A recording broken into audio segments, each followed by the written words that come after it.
Hey everybody, it's Golmadex, and welcome back to some more Magic Arena, and today we're going to be playing another premiere draft of War of the Spark. This is a flashback draft going on throughout the week of a set that's about 5 years old now, which makes me feel a little old, but really cool format. It's got a Planeswalker in every single pack, so you've got uncommon Planeswalkers like Davriel. It's got the Proliferate mechanic returning so that you can proliferate loyalty counters onto those Planeswalkers, as well as +1/+1 counters elsewhere. And this was the format that launched the Amass Mechanic, which lets you amass an army and have it keep getting bigger and bigger as time goes on. So super cool format with a lot of cool mechanics and really cool storyline of all the Planeswalkers fighting against Nicol Bolas.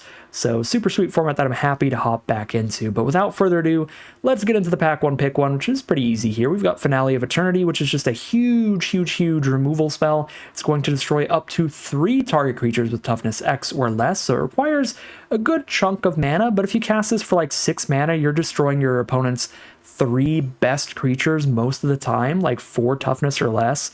So basically completely flips the board in your favor as long as you can get up to those higher mana values like 6-7 mana. This can usually kill your opponent's basically whole board.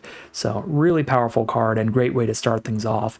For pick number 2, I'm a pretty big fan of Tibalt, Rakish Investigator, or Rakish Instigator. I've been playing a little too much Murders at Karlov Manor, kind of just shortcut that to being a detective. Clearly not, though. Tibalt is a 5 loyalty planeswalker for 3 mana, stops your opponents from gaining life, and as a -2, spits out a 1/1 devil that deals 1 to any target when it dies. And the red-black archetype in the format is focused around sacrificing creatures, so Tibalt gets even better when you have ways to sack those at instant speed and have them be really great interactions. So pretty happy to take Tibalt here, potentially pushing towards Rakdos Sack, but this little zombie cat would probably be a decent option as well, just to stick to mono black for now. You don't look scared.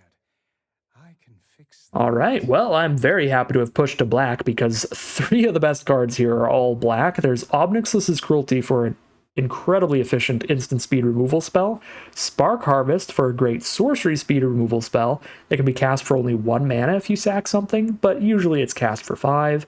And then there's Toll of the Invasion, which is awesome. It's great hand disruption because it comes with a body. You get a 1/1 creature, and you get your best card out of your opponent's hand, which is super important in a format that has a Planeswalker in every single pack. So being able to rip out their huge bomb rare from their hand before they can even cast it is really sweet. So all these are incredible cards.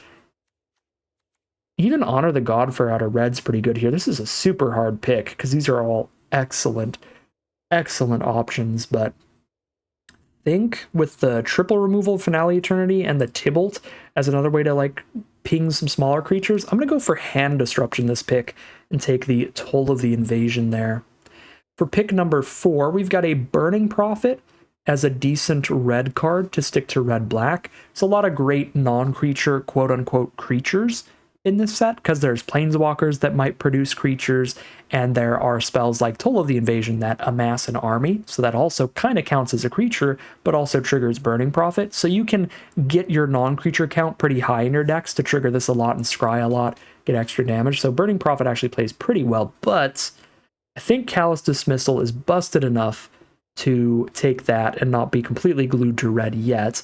This is very similar to Toll of the Invasion, where it's just a good spell that they just tacked on a mass 1/2 to make it just a really good creature if you play it early. So a 2 mana 1/1 that bounces your opponent's best non-land permanent is really sick. So we'll take the Callous Dismissal there. Pick number 5, we've got a Vraska's Finisher. This is a great way to finish off Planeswalkers. Pun not intended, but I assume that Wizards intended the pun. So, like, you could send a 1/1 army at their Planeswalker. They'll probably just not block, and even if they do, you now kill whatever they blocked with, or you kill the Planeswalker. So, Vraska's Finisher is actually pretty sweet. Angrath is pretty sweet, too. Keeps building up that zombie army, gives some stuff menace. But I do like Finishers Enter the Battlefield effect a lot. I guess Angrath is cooler. This is our first draft back in the format. We just take as many Planeswalkers as we can. Yeah, I would generally probably recommend Finisher over Angrath here, but Angrath is cooler, so we'll roll with him. And for pick 6, if we're going to roll with a bunch of Planeswalkers, Aid the Fallen is going to be a great card. Really good recursive value later in the game, picking up your best creature and Planeswalker from your grave. putting them back in your hand. So a super solid option. Another one is Guild Globe here, which is going to help us splash around for whatever random bomb rare we open up later. So Guild Globe's super flexible if you want to go that way. Pick 7. Here's where things are getting pretty dry, pretty empty. Grab a mana geode there. Yep, bunch of weak stuff we would really prefer to cut no matter what we end up playing. Yet again, I'll take Centaur Nurture here, I guess. I don't know, the odds of heading towards green are small enough that even though it's slightly the best card in the pack, it's probably better to still just take a black card. Pick 9. Nothing much. Totally Lost is actually okay interaction. It's a ton of mana. But again, there's a lot of really powerful cards in the format, so being able to shove one back into your opponent's deck for a second is nice. Don't love the combat tricks in this format just because the removal spells are so efficient. There's almost never any room for them because you have cards like Spark Harvest and Omnixlus's Aid and stuff, but so far we don't have much removal, so maybe Unlikely Aid will be okay-ish. Pick 11, nothing here. I guess Wall of Runes can sit there and defend your Planeswalkers, but Duskmantle Operative might be able to sneak by, kill one of your opponents. Really just if they're on green-red. Yeah, neither of these are particularly good cards, but they have very corner case uses. And basically the rest of the pack is all going to be pretty average, pretty medium stuff. Actually, that Pouncing Lynx was pretty decent, at least for a pick 13, just a 2-mana, 2/1 first strike. All right, pack 2, pick number 1, what do we got? Well, we've got some really good options here. So the competition is really between Gleaming Overseer, building a blue-black Amass deck, getting a 3-mana 1/4 and a 1/1 zombie, and giving our zombie Hexproof and Menace, which is super good when we build it up, or just taking Kaya, Bane of the Dead, as another solid Planeswalker. She's really nice at dealing with creature threats from your opponent because she's going to get rid of their Hexproof and exile them. So whatever nonsense that creature's trying to do to stick around is just not going to work against Kaya. But she is pretty color restrictive, triple black, and she is a 6-mana play. So while she is stronger than Gleaming Overseer in terms of what you're getting, she's much more expensive as well. So like for their respective mana costs, they're actually pretty comparable in power level. I think I'm going to go for Gleaming Overseer. I'm going to be honest, some of that is because I love Nicol Bolas and I want to build a zombie army. But I also think it's a reasonable pick. I think either Gleaming Overseer or Kaya are both reasonable there. And what better way would there be for me to start this format than just with Nicol Bolas? I mean, it's actually perfect. I love Nicol Bolas. This Nicol Bolas is a perfectly powerful card. It's not that difficult of a splash if you're super heavy into black. You just need 1 blue, 1 red. It is a difficult mana cost for the most part, but we do have a mana geode in our favor, and black is already our most represented color, so I'm just going to go for it here. Cannot really stop me from drafting a Nicol Bolas when given the opportunity. Pick 3, there's a second Tybalt, which is actually slightly awkward because of the legend rule, but less awkward than normal because these Planeswalkers don't have plus abilities. You have to proliferate to try to get them to work again. So you can just cast a second Tybalt after you already have the first on board, because eventually the first isn't going to be able to minus ever again. So that'd be a perfectly reasonable option, but let's stick deep onto black now so we can hit that triple black nice and consistently. And we've got an excellent removal spell to do that with Spark Harvest. Now, if this weren't in the pack and it was Unlikely Aid or No Escape or Tybalt, I would just slam dunk Tybalt. But because there's a great just black removal spell here, I'm going to take that. There's also Gateway Plaza, which could help with Bolas. Actually a reasonable option too, but I'm going to grab some of the very efficient removal. Pick number 4. Not a very exciting pack. Another Wall of Runes to try to sit there, protect our Bolas. There's a Nahiri, which does require double red, which could be kind of difficult for this deck. We want to be really deep on a black. Take a Prismite here, which worst case scenario can help us play a Bolas on like turn 6 when we have 6 lands on board, because then we can turn double black into a blue or double black into a red. It's not very good fixing because you have to spend extra mana on it. Yeah, our deck is not particularly excited about any of this. I'll take the Prismite, I guess. All right, pick 5. Ooh. This was a reprinted Martian Machine? Yeah, I guess it was. That's pretty cool, but it's kind of hard to play a deck with a triple black rare and a Wooburg rare. Because now we want to be deep into black and we want to have access to every color of mana, so we're not going to try to double up on those. I'll just take the Vraska's Finisher here, which I did say earlier is a pretty great card, especially with those little 1/1/2/2 zombie armies, to get them to trade up and then allow your next Amass card to produce a new army. It's just really nice. Pick 6, I actually like Tamiyo's Epiphany quite a lot in the format because you can dig for your bombs like Nicol Bolas. It does depend on the deck you're playing. You have to have bombs in your deck, but when you have a Nicol Bolas in your deck and a Finale of Eternity, this card is just pretty good.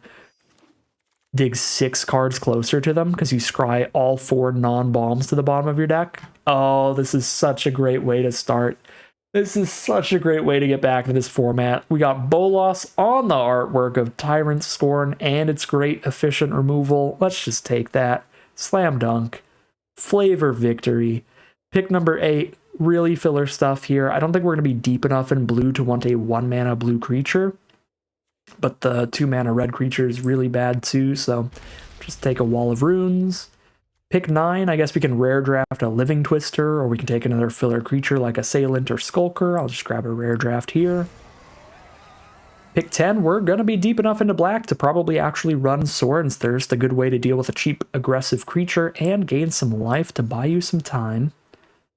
Pick 11, Heartfire is actually solid in a deck that has a lot of the uncommon Planeswalkers, because if you don't have a lot of Proliferate, then after you've minused them a bunch, Tibalt kind of does sit there doing nothing.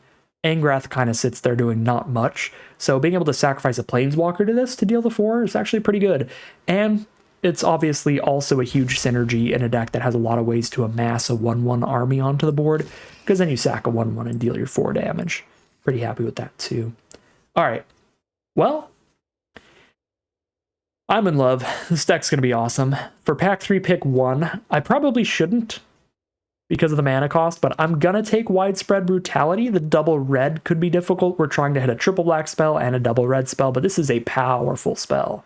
We get to amass zombies too, so put 2+1/+1 counters on our zombie army or create a 2/2 zombie army, and then deal damage equal to its power to each non-army. So if we've amassed just a couple times before this, it can usually just be a one-sided board wipe, which can completely win the game. So we'll take Widespread Brutality, and I really want to take cards like Guild Globe and Mana Geode really highly now, because I think there are better ways to fix our mana than Prismite, or even like Gateway Plaza that we passed up on. Pack 3, pick 2, we've got a Spark Reaper for a really solid on-color creature, but there's also Gateway Plaza competing with it. So these are the two pretty contentious cards here. So we've got Spark Harvest, Finality, Callous Dismissal's interaction, Sworn's Thirst interaction. I've got really good ways to use Spark Reaper, right? Because sacrificing a 1/1 zombie army off of the Dismissal or off the Gleaming Overseer or something's a pretty great way to get your value, but got a little bit of other ways to draw with Tamiyo's Epiphany.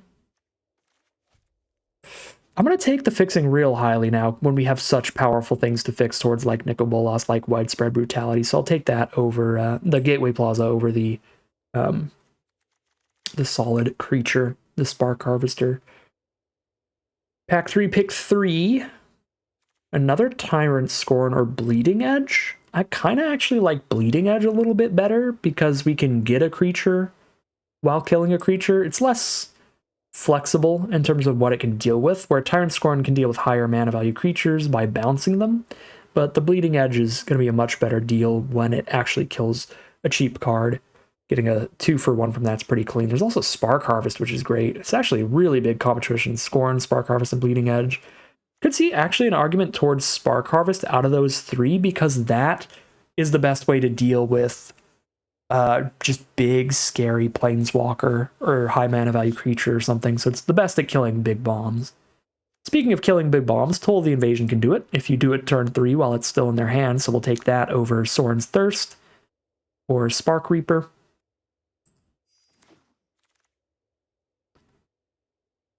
Pick 5 is basically nothing.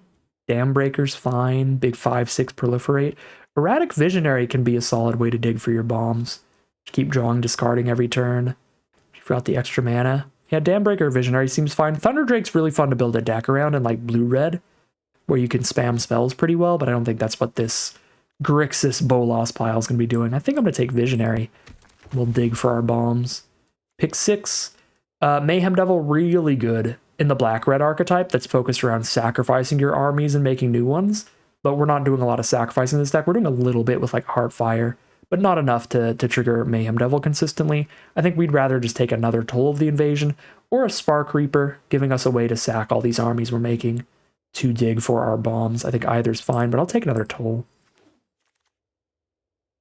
Just to really disrupt the heck out of our opponent's hands. All right, Tidebearer Giant's a fine way to get a nice big roadblock on the board while digging for your next bomb to slam down. Pick 8, Invading Manticores, just a fine 6-drop creature. Definitely like it better than the 1 toughness Shriek Diver or the big Active Treason. 6 mana Active Treason with Bond of Passion. Pick 9, Vraska's Finisher is a great way to use all these 1/1 armies we're making. Again, trading them off into bigger creatures by forcing them to block when we attack their Planeswalker, or if they don't block, then we kill the Planeswalker instead. So again, Finisher's great, Spark Reaper is great, and now we can start grabbing that to go with all of our 1/1 armies, and I'm super happy with this deck right now.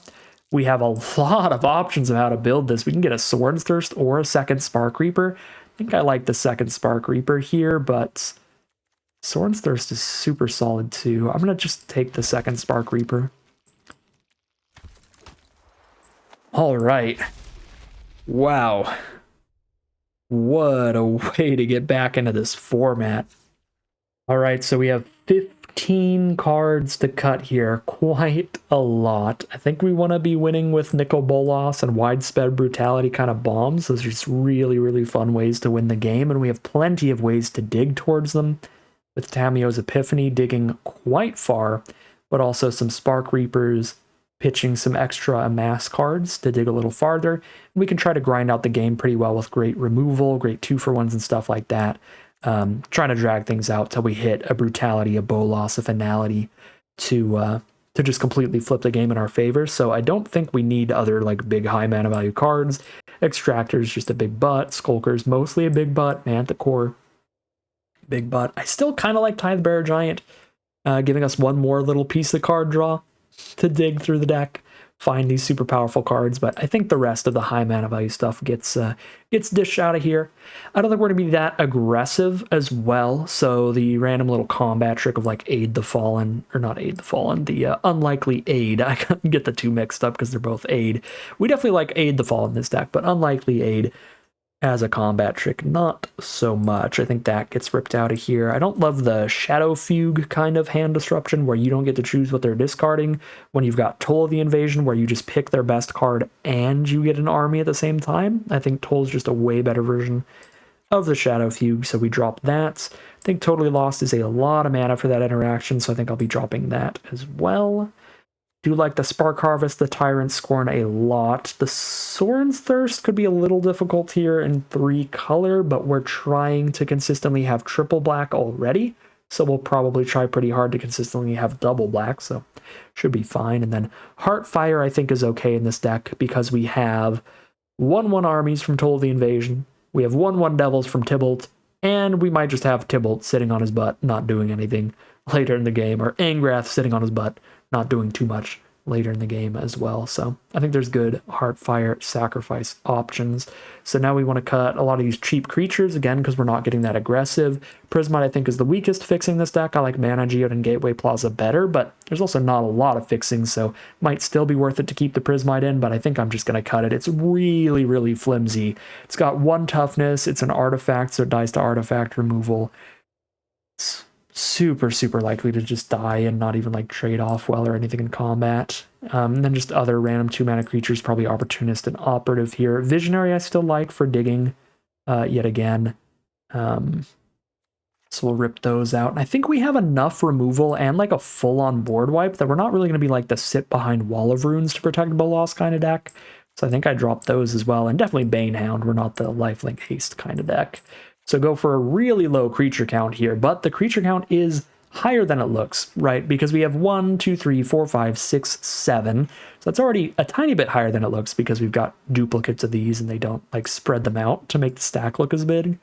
But we have those 7. We also have 8, 9, 10 armies, 11 armies, 12 armies, 13 armies, 14 with some devils, 15 with an army here. Like, it's still like 15 creatures, even if a lot of them are just 1/1s. They're 1/1s that get rid of our opponent's best card, or a 1/1 that kills one of our opponent's cheap creatures, or a 1/1 that bounces one of their creatures. Like, there's still more than enough to interact and play to the board pretty consistently. So I think we are perfectly fine with this smaller creature count, but we are still at 41 cards, so we do want to find something else to cut. And I don't think that can possibly be Mana Geode. Could maybe be either the Sorin's Thirst or the Heartfire. I really don't want to cut the Aid the Fallen either, because I do think that our deck has some really good cards to pick up from our grave. Like, having a good enter the battlefield effect, getting repeated like on Finisher and Overseer, is pretty excellent. Like, pick it up and replay it later. And we do have 3 Planeswalkers, all of which would be pretty powerful to replay, because they're all going to be like at least a 2-for-1. 2 Devils, 2 Amass triggers, or just the huge win condition of Bolas. So I think Aid the Fallen is sweet in here. I don't think we can cut that. So Sorin's Thirst, Heartfire, potential cuts. I like Bleeding Edge, Scorn, Callous Dismissal, Spark Harvest, and the 3 Toll of the Invasions better as interaction. And obviously we like the mythic rare one-sided wipe of Finality and the Widespread Brutality one-sided board wipe better than those as well. But I suppose Epiphany is on the table, but such good card draw. Scry 4, draw 2. I'm going to keep that in. It's just Sorin's Thirst or Heartfire for the last cut, or maybe Erratic Visionary. But I love me some digging, so yeah, pick one of these 2. I guess I'll go ahead and just pick the Sorin's Thirst for the difficult mana cost here. I think it's not that strong for the double black, whereas like Bleeding Edge also requires double black, so it's also kind of a difficult cost, but it's also much stronger than Sorin's Thirst. Clearing out a 2 toughness creature and getting us a 2/2 to get a 2-for-1 there and trade off later. And then Finality of Eternity. I don't know why I keep calling it Finality. I guess because there's all the Finality cards in Phyrexia All Will Be One, I think it is. No, these are just finales. Finale of Eternity is also double black, but you don't need double black till you have like 6 to 8 mana anyway, and it's infinitely more powerful. So, all right, we'll do that for the final cut. I think the deck looks really good here. This is going to be a banger, hopefully. Hopefully a super sweet way to start the format, but we will definitely call it a deck here. Although I guess first, before we fully commit to the call it a deck here, we should adjust the mana base a bit so that we're more likely to hit triple black. That'll make us less likely to hit our blue and our red, but we're at 17 black spells, 6 blue, 5 red. So that should be fine. We want to cut down to probably 3 islands, but still potentially want the 4 mountains because of just the sheer power of our double red widespread brutality. We don't have any double blue cards in the deck. We only need a single blue mana, and most of those are perfectly powerful spells to play later, like a bounce spell, a draw spell, a removal spell. The only ones that are a little awkward are the Visionary and the Overseer. We'd prefer to cast those much sooner rather than later, but still think it's important to get the black count really high. Get to black, 10 black sources here off of 9 Swamps and Plaza. Think this looks pretty reasonable for the mana base. All right, here's a look at the final deck list for today, and it is a sweet one. We are in a Grixis control pile with actual, factual Nicol Bolas, Dragon God, in the deck. We did it. We get to do it for our first draft of the return trip. We get to praise the God Pharaoh himself, and I am incredibly happy about that. So while that is probably the biggest reason that we have to be in exactly Grixis, we've got plenty of other incredibly powerful cards. We've got Finale of Eternity, which can wipe our opponent's board while keeping ours completely intact.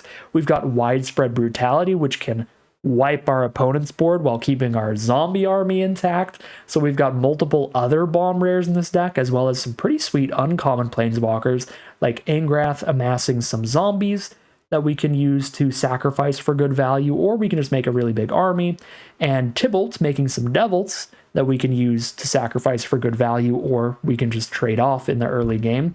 We've got plenty of ways to get more cheap little zombie armies, little 1/1s and 2/2s with cards like Toll of the Invasion, Bleeding Edge, and Callous Dismissal, all providing us with a small zombie army while interacting with our opponent's board or their hand.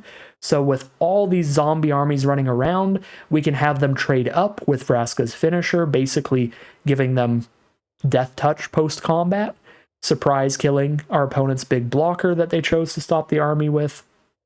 Or we can sacrifice our armies to gain life and draw cards, digging towards all of our bomb rares, or we can sacrifice them or one of our planeswalkers that doesn't have a plus ability to the Heartfire to turn it into really efficient removal. So really spicy deck with plenty of synergies, not just bombs, and it really looks like it has everything you want. It's got a little bit of fixing as well to hit the really difficult mana cost of our Nicol Bolas. It's got a mana geode, it's got a Gateway Plaza, and it's also got some huge card draw with cards like Tamio's Epiphany in particular, letting us really dig towards our bombs, but also the incidental card draw, of course, of the Spark Reapers, the Tidebearer Giant, and the potential Erratic Visionary. So really awesome deck to start the format off. Hopefully it plays as well as it's playing in my head right now on repeat, but we'll find out soon enough as we head into the gameplay.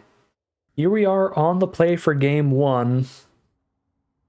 This is the really, really tempting hand. Obviously, we don't have blue or red yet, but we have to hit triple black before we hit those anyway to get to Bolas, and we can cast everything else in the hand color-wise, but not mana-wise. We have to draw lands here, or we're going to be in a big world of hurt. I'm going to gamble on it, because it is so potentially powerful. But this could absolutely blow up in our face here. And the greed could destroy me if they're pretty aggressive, and they're starting on red, so they're probably pretty aggressive. Playing blue-red here. That is an archetype in most formats that's focused around playing a bunch of non-creature spells. This format is honestly not too different, but now those non-creature spells involve a lot of planeswalkers as well, potentially some proliferation to buff their planeswalkers as well as their zombie armies. So we a Heartfire here. Yeah, it's an excellent deal. Sack the Grim Initiate, which replaces itself when it dies, and kill our Spark Reaper. There's an Aven Eternal. Uh-oh. Yeah. Premium common. One of the best in the set. Well, we've got Nicol Bolas mana on turn 5, which matters a little bit, but I have nothing I can cast right now. I could Aid the Fall in a single Spark Reaper, so we might just be getting aggroed out a little too hard, which is unfortunate because the mana has worked excellently here. Yeah, I'm going to end up having to Bolas onto an empty board and then just die. Yeah, it's just way too aggressive. The curve out. They've spent all of their mana each turn. They did 1 mana, then 2, then 3, then 4. We have not had the same ability. Yeah, bummer. I don't see how we survive this. I mean, I could Spark Harvest one of their creatures instead of Bolasing.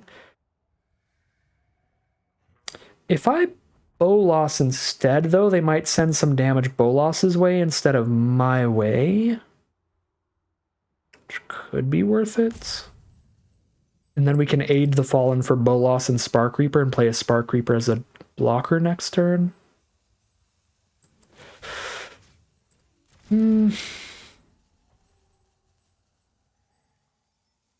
Guess that's something of a plan, but I honestly don't think it helps that much more than just harvesting now, and this gives us the shot at finding non-Bolas plays in the meantime, and then trying to drop Bolas later when he's not going to just die. Yeah, they're still just slamming down a creature every turn. I have to Bolas the Flyer away, but I can Angrath a 2/2 on the ground, take 4, go to 5. Something. Yeah.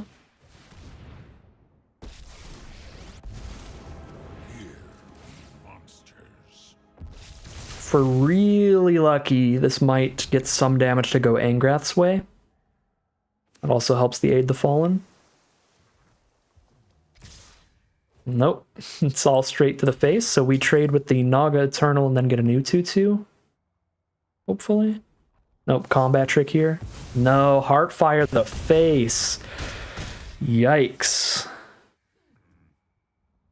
One more burn spell, we're just dead. Oh my god, the triple Heartfire hand? Okay, well, close to stabilizing, actually. Obviously, it doesn't look like it, but if they had just like a land instead of that last Hardfire, or even just a creature on the ground, we could just play Bolas, kill Aven Eternal, stabilize, and try to win from there.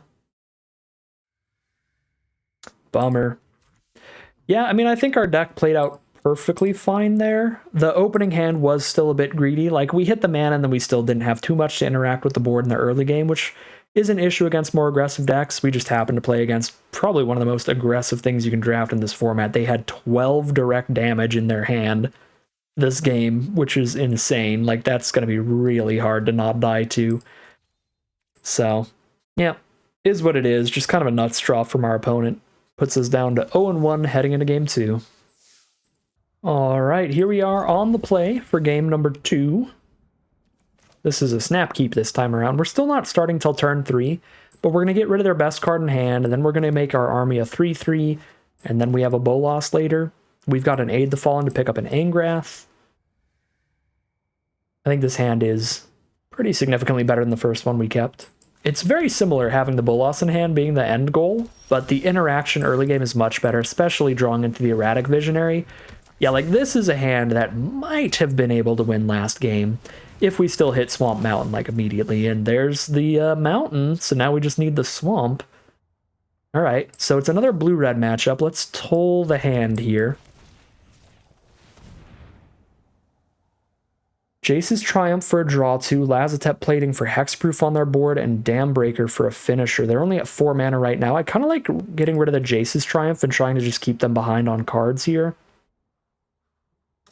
We just need to keep an eye on their hand and remember that they have the Hexproof trick.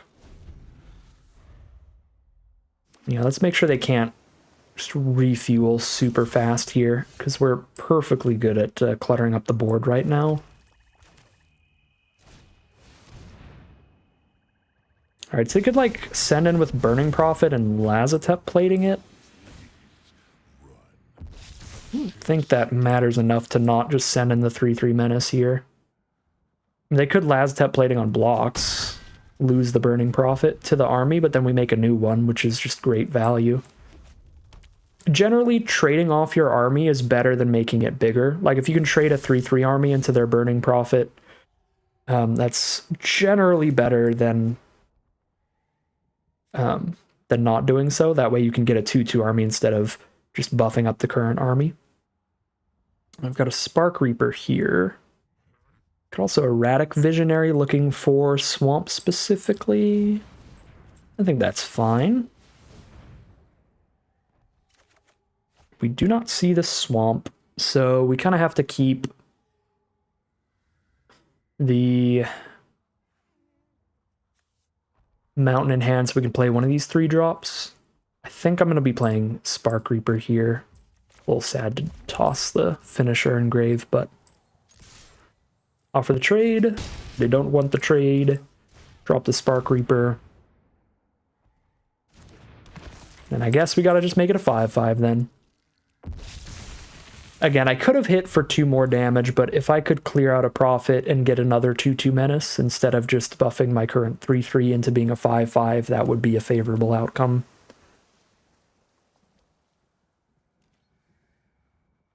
Send the Prophet at Angrath? Sure, you can use whatever you want to kill Spark Reaper here, or I could just let them kill Angrath and then we Aid the Fallen.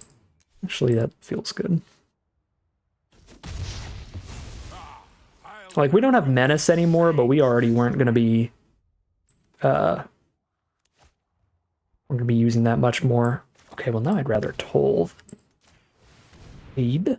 I guess I could do both. Should be pretty busted. Lazotep Plating, alright. Totally forgot that gives you Hexproof too, not just your permanents. That's on me. But I guess we couldn't get around that unless we got them to deploy that earlier. They're 14 here. Honestly, I think we're in the position to just send in. Put them to 6, and then we pick up our menace card. It's pretty massive.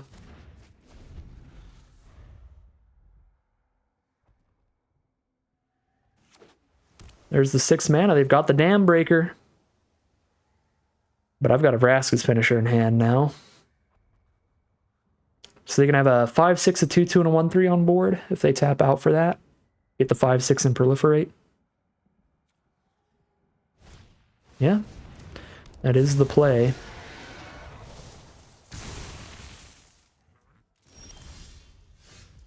Alright, so we can amass first, have them double block, and just trade into the Dam Breaker, or we could just Vraska's Finisher.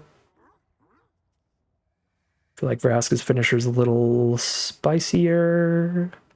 We play Angrath next turn. Actually, if I play Angrath now, and they do go for the kill on the army, that means I get 3 damage in from everybody else.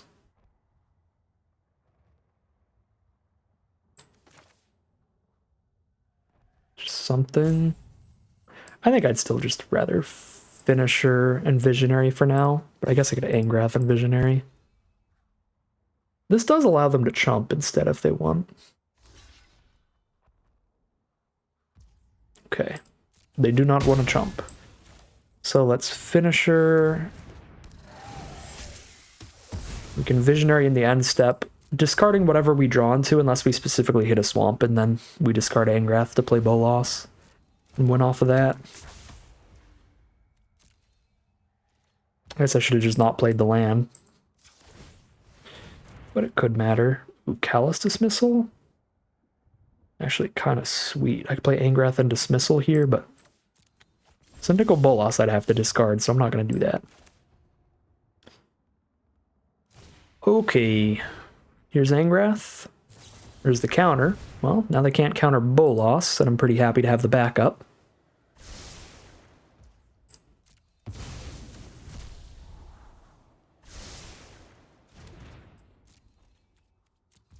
Aid the Fallen is pretty awkward against the Exile counter, the No Escape. It's Aven Eternal, that card is busted. 2/2 flyer plus Amass here. Pass turn. There's the Swamp. Here's the Bolas. They've got the triple blue up, I swear to God. Here's the Bolas. It's not triple blue, but a blue and 2. Alright, they don't have the removal. Well, the counter spell. They could still have the removal, maybe. But then we can try to Epiphany into a win. Doing some digging. Still got like a Tybalt in here. Still got a Anger the Masses or whatever. Widespread Brutality, that's what it's called. I don't know why I thought it was called Anger the Masses. Or Awaken the Masses or something. I'm thinking of some other card. Oh, the Trample to the army off the top is massive and probably kills Bolas? I guess. Yeah, I mean, if they do that, it doesn't quite. Unless they have another piece of interaction, like a cheap burn spell here. Alright, Bolas is not quite dead. If they sent everyone at Bolas, he would be, but they want to protect their other creatures, protect their life total. Heartfire is a huge draw. We're pretty happy with that. Draw another card, make them exile a card in hand or a permanent on board. They choose to exile a land. Tamiyo's Epiphany still hold up a Heartfire or cast a Finisher on blocks.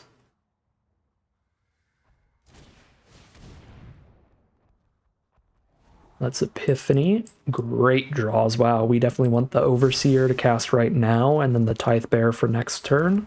And that's 3 blockers up for Bolas again. That's Scry 4. Scry 4 into draw 2 is so big. Really is.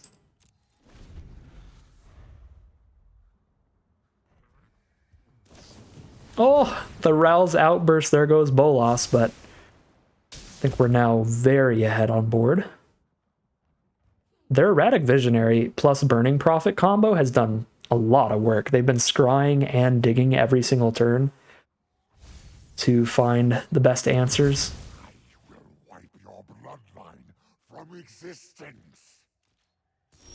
Alright, so with the Vraska's Finisher in hand, I think we jam.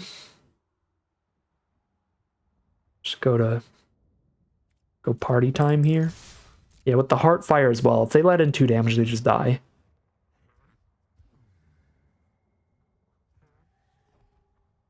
Which they might. I mean, they might just block Overseer with the whole board to kill it. Get rid of the Hexproof Menace for the future. Probably not. But we can put them to basically 1. I kind of like finishing the Visionary instead of the Twins. Is that wrong? I mean, they're pretty choked on mana here, so I think I still just kill the Twins, but... I guess I could kill the Prophet, because it does scry even when they're choked on mana.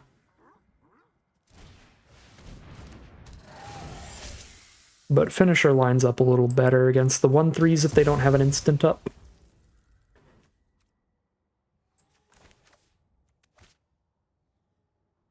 One mana away from playing Tithebearer, even if I play this, maybe with a Visionary on board, we hold it to be able to draw and discard it later.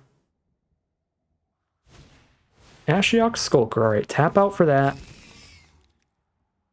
They're still dead if we get a single creature in, but we're not going to get a single creature in. They go block, block, block. I guess we could always hit removal. There's a Tybalt, which kills them. Let's go, Tybalt! Tybalt's secretly the best Planeswalker in our deck. Not Angrath, not Bolas. It's Tybalt. Heartfire Devil for 5 damage, and we are now 1-1. Against exclusively Mythic opponents so far. Maybe the only people playing the format are the draft grinders like myself, because everybody else is just trying to up their standard collection. We'll see. 1-1 now, heading into game number 3. Here we are now for game number 3. We do need to hit a land, but we're on the draw, and any land gets us the mana geode for our blue or our red mana. I guess and or. We've got Bleeding Edge for their first aggressive creature, which is excellent removal in the early game. We have the Toll of the Invasion to interact with their hand. It's another spell that's excellent to have early in the game. I'm going to keep the hand here. We do hit the third land. Again, didn't matter what land it is. If we just hit any land, we're good. It is the mountain, though, which means if we find Nicol Bolas Dragon God, then we have a red and a blue. Playing against green-white, no plays till turn 3, but they are on the play, so they will still be rolling out quicker than us, because we also have no plays till turn 3.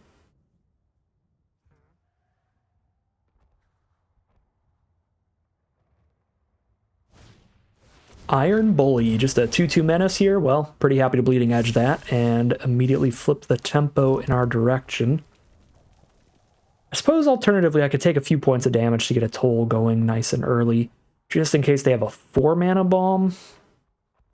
Would be a little safer. I guess if they do, I can just dismissal it and then toll it later, maybe. Like do that in 1 turn for 5 mana. Yeah, I think I have alternatives here. And also, like, I can Bolas destroy any creature or Planeswalker later.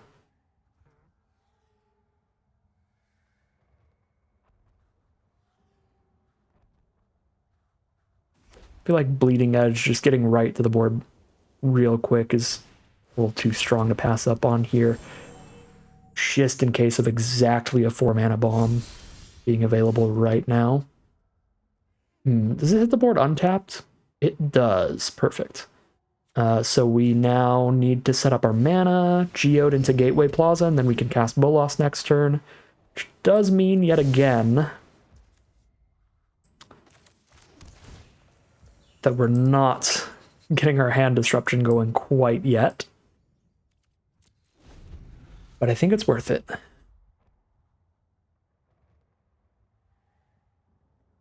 Because otherwise I don't think I'd really be playing any mana this turn if I just cast Toll of the Invasion. Ooh, Bloom Hulk make the Druid a 3/3 now. Yep, that's big. Okay, I have 5 mana here. I can bounce a card and Toll of the Invasion, or I can bounce a card and Tybalt. Or I can just cast Nicol Bolas, which is not the right plan, because they're quite likely to just kill him. Really want to see what they have going on in their hand, so I am going to Toll the Invasion here. Oh. Well, this is bad. So, I mean, Bolas can just kill Vivien. Plane-wide Celebration's harder to deal with, but it's so much more mana, and they only have 4 right now. They have no other mana in their hand. They've got the Band Together to kill our army, which is a problem too. They've got another Proliferator with Raptor. Every single one of these cards is a problem. But I think like Band Together is the biggest immediate deal. Because I can kill the Vivien, and again, Celebration doesn't matter until they hit 3 more mana. So I can also get rid of Raptor, so they only have 2 threats. And this is rough. I guess I'll get rid of Raptor here. I don't think I dismissal anything. I could dismissal Paul and Bright, but then it just makes the Hulk a 5/5. If I dismissal the Hulk, Druid becomes a 4/4, and we can trade. And that's actually not terrible. Let's dismissal. Slow them down here, buy us some time. We've got a really good late game hand, even without the Bolas, Epiphany, Tybalt, that kind of stuff.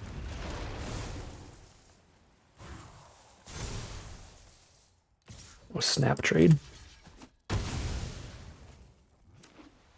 Right. It's a Heartfire to deal with the Bloom Hulk. 5 mana only here still. I guess if I just Bolas the Bloom Hulk, they can't kill Bolas, and then we're sitting there with a Bolas on board. Probably good. Probably good. Now we don't have Bolas to kill Vivien anymore, but we still have the Heartfire to kill Vivien. But yeah, now we've stranded the Band Together. They just have no creatures to use it with, and no creatures to kill either. Just plussing Bolas every turn is absolutely a way to win from here. We draw a card and make them ditch a permanent or a card in hand every turn. It's huge card advantage. How big is Vivien now? Because they minused immediately 2. Alright. Cool. That is mana 6 to play Tybalt and Spark Reaper. I forgot Bolas gets all Vivien's abilities, so I don't think we need them, but we could just keep Vivien around so Bolas has more spice. But let's probably just not do that. I don't think I'm going to Heartfire Vivien instantly, though. I think I would rather get a bigger board with Spark Reaper.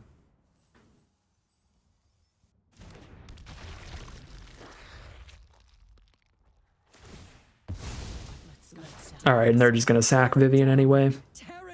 Dig for another creature. And that's just the concession. Bolas, Tybalt Dream Team. Really just Bolas.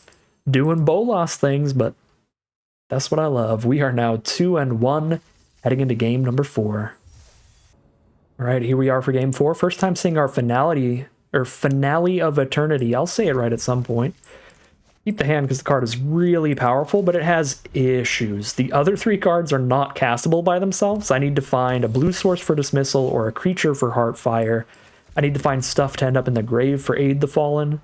So, but almost any draw is good, right? Because like lands are good for finale or dismissal. Creatures are good for Heartfire and Aid the Fallen. Like, it looks really awkward at first, but almost anything we hit ends up being a good draw with this hand. Including Mountain, which is one of the worst draws we could have, but it's still good because it still works for finale. Playing against red-black, but they've got a Guild Globe down, which can help them splash in any kind of Planeswalkers. They're going to start with On-Crop Invader, which has first strike while it's attacking, but they do have to sack another creature to make it big enough to actually kill the Spark Reaper. on attacks. Got another Spark Reaper to play. I don't think I'll be heart firing this turn, so we'll just play another. Set up our roadblocks here and hold them back.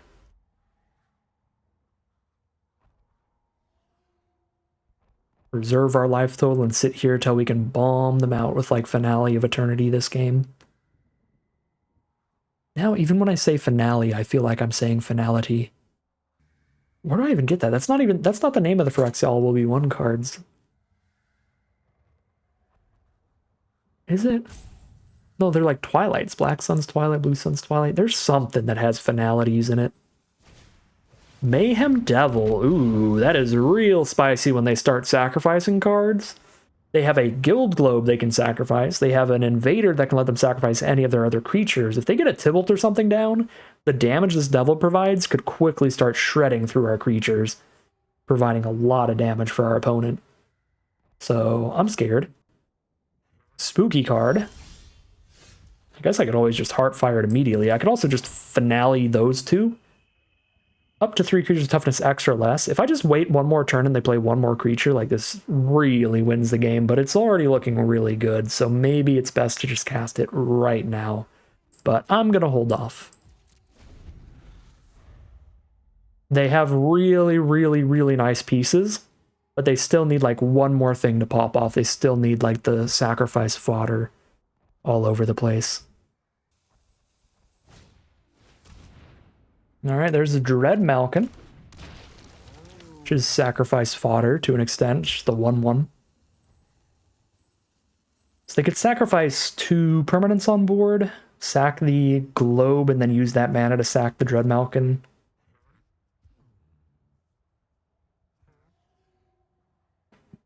I mean, I think we're just going to finale all 3 of the creatures next turn. And then they'll have to do some sacrificing in response, but it's only going to do damage to our face now.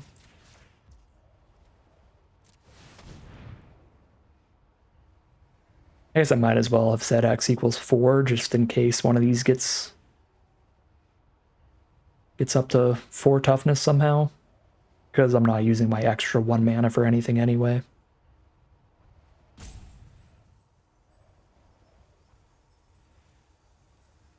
So the slightly awkward thing here is, while we are setting up our board to be way ahead, we're still behind in cards because we're flooding out a little bit and our opponent's screwing out a little bit. They're just not hitting lands.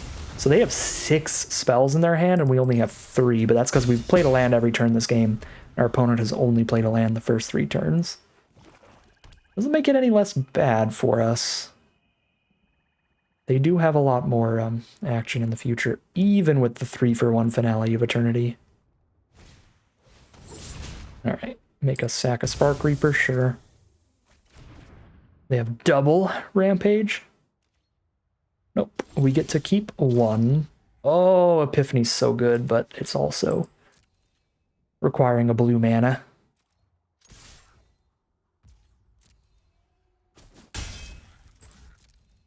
I don't think I'm going to aid for a single Spark Reaper right now.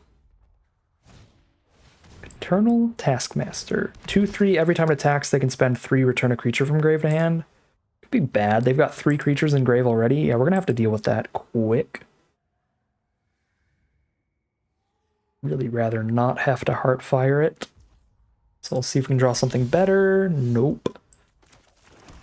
So I have to Heartfire it for them to not get way ahead in cards again. I mean, they're already way ahead in cards to get farther ahead. As soon as I hit a blue source, like, we really get out of this with this Epiphany, but we, like, desperately need the blue source now.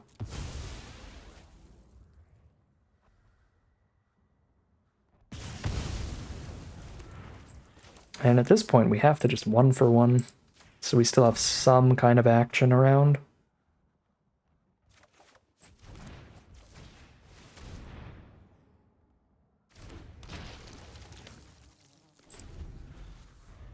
So we do have 5 blue sources we could draw into, 3 islands, Gateway Plaza, and the mana Geode.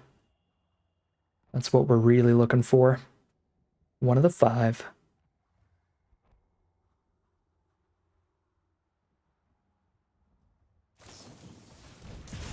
Ooh, are they gonna 2-for-1 now? Pyrohelix, Pyrohelix? Alright. That helps a little bit. Get them to 2-for-1 themselves.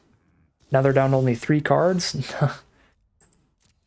I think we only have Bolas left. Yeah, there's only... No, there's 3 blue cards left. Perfect. There's the island now, though. So there was Bolas, and there's the Overseer guy that makes an army. These are good enough, right? Toll the Invasion Tybalt here. Seems good enough to me. We've already got Erratic Visionary to do more digging later, so I think we can just use these solid cards for the here and now. Maybe they have similar mana issues going on, but they've got the Guild Globe, so I can't imagine. Yeah, no, they're just red-black. It's just all removal. Yeah, kill a Planeswalker. So this is a Planeswalker removal. This is Planeswalker removal. It's an active treason, also shoots something, and then there's 2 damage removal. Okay, so let's take the... They're only 1 land away from this thing, so I think we take the active treason thing as basically just a better Pyrohelix when mana isn't really an issue for them at this point.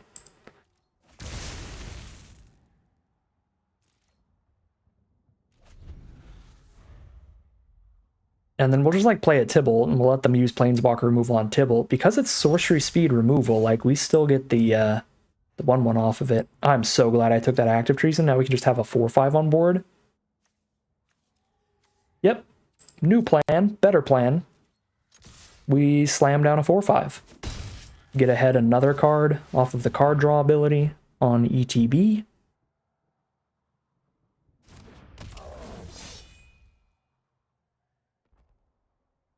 Was the top deck removal for a 4/5? Nope. Sort of looked like it with the pause there from our opponent. Right, we top decked a land to play Tybalt too. ¿Por qué no los dos? I would be honored to break your mind. Start a devil party.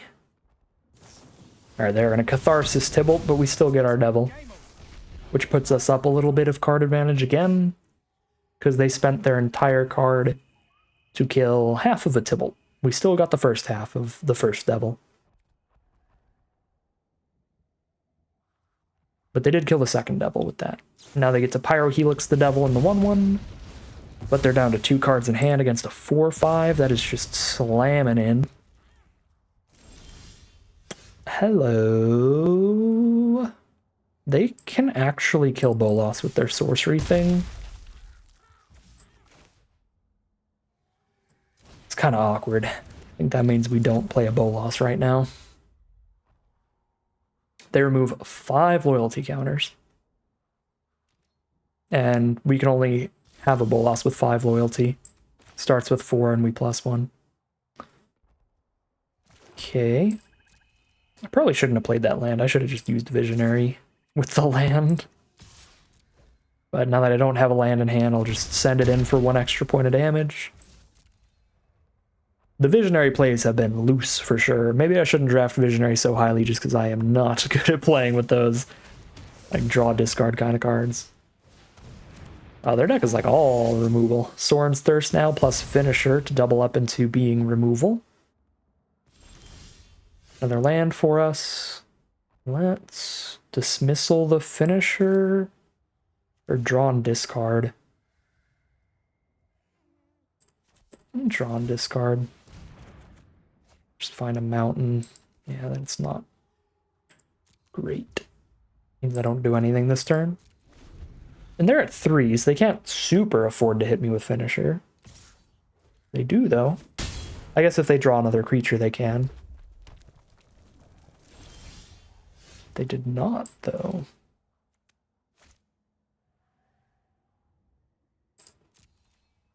Well, I mean, 3 hits is a kill.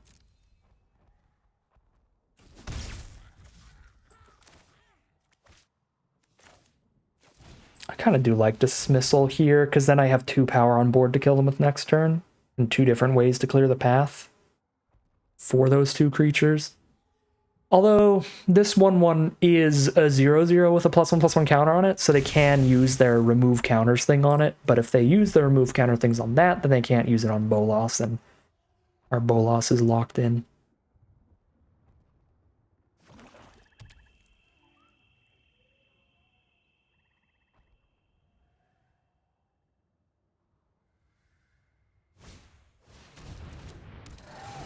So there's the finisher.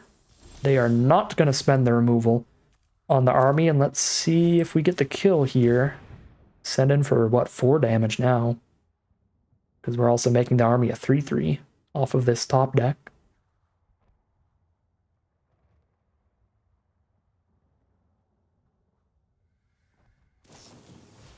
Ooh, Heartfire to kill the army.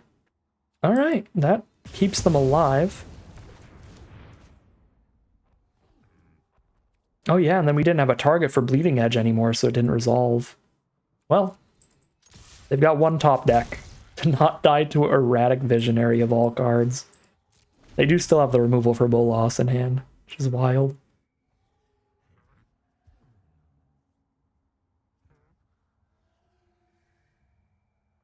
If I hit double blue, I could...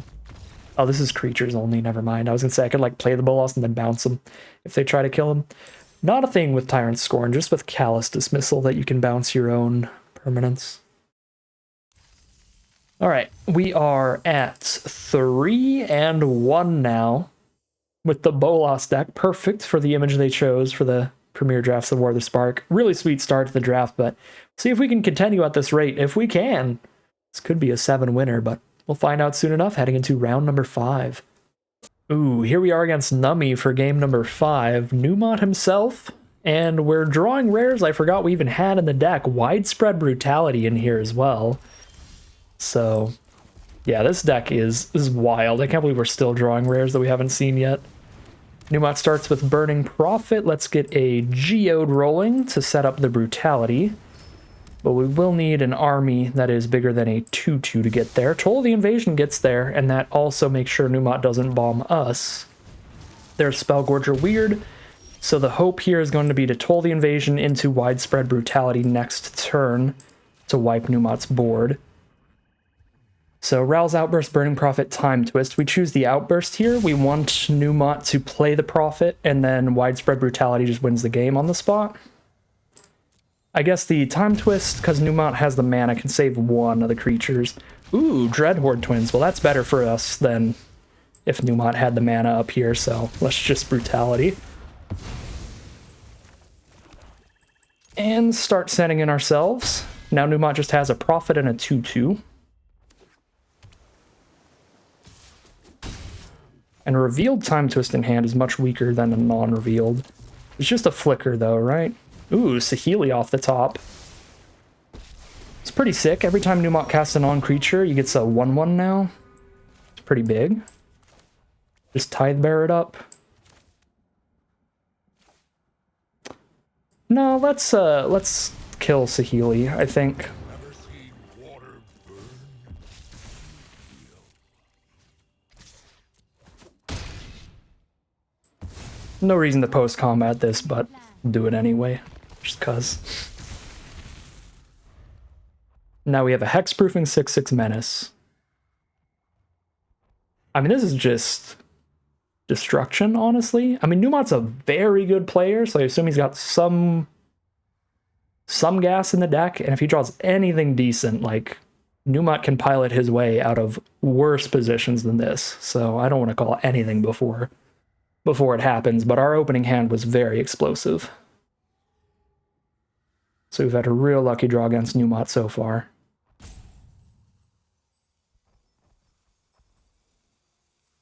I don't even know if I piloted it perfectly. Like, obviously, you know, pre-combat Overseer technically slightly better, but it does the exact same thing as post-combat and little stuff like that. So Numot can definitely Time Twist at the very least, but that doesn't actually buff anything here. I mean, I guess it buffs the Prophet, but he's got to exile something, right? I guess he can exile his own land to still hit Angrath for 2 to stop me from amassing again. Yeah. If he's drawn into some 2 damage burn, he might be trying to kill the Overseer to get rid of the hexproof. And he has. He's got the Jaya. All right. Could kill the Angrath or the Overseer. You're ready to face me? Kills the Overseer. Oh, I'm sorry. Did you get burned? Yeah, Time Twist is only permanents you control. Sick. All right. Let's kill... Do I kill Jaya here? I think I do. I'm ready Just for a Tithe Bearer Giant. And I'm gonna keep Menace for now, rather than amassing again. I think Menace is pretty big here. Oh, hello! Well, do we do it to him? I mean, honestly, why not, right?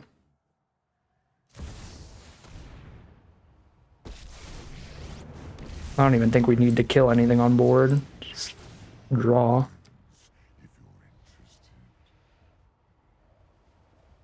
This feels bad. This feels gross, because I mean, like, we could just play this game blindfolded with both of our hands behind our back. Like, I'm not really thinking that hard, because our draws and our deck, we just don't have to. I'm just slamming down whatever we draw. Numot's hoping, Numot's trying, but this deck is atrociously powerful, and that draw was a draw that really showed that off. We drew accordingly to how insane this deck could potentially draw. Yeah. All right. Again, I mean, I piloted it like an absolute buffoon, but it doesn't matter. Like, when we have such a powerful hand, I just gotta play big boom spells and get there. We are now 4-1. Heading into game number 6. Here we are now for game number 6. We're at 4-1 right now.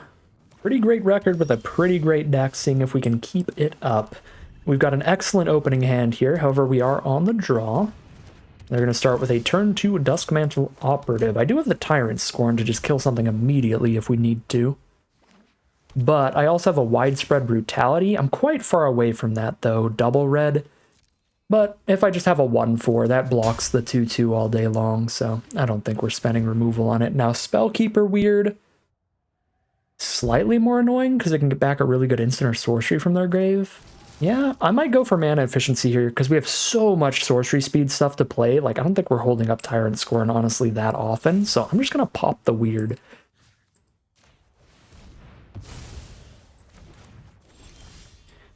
Ooh, now a Bleeding Edge to kill Operative while they're tapped out. I can't really... I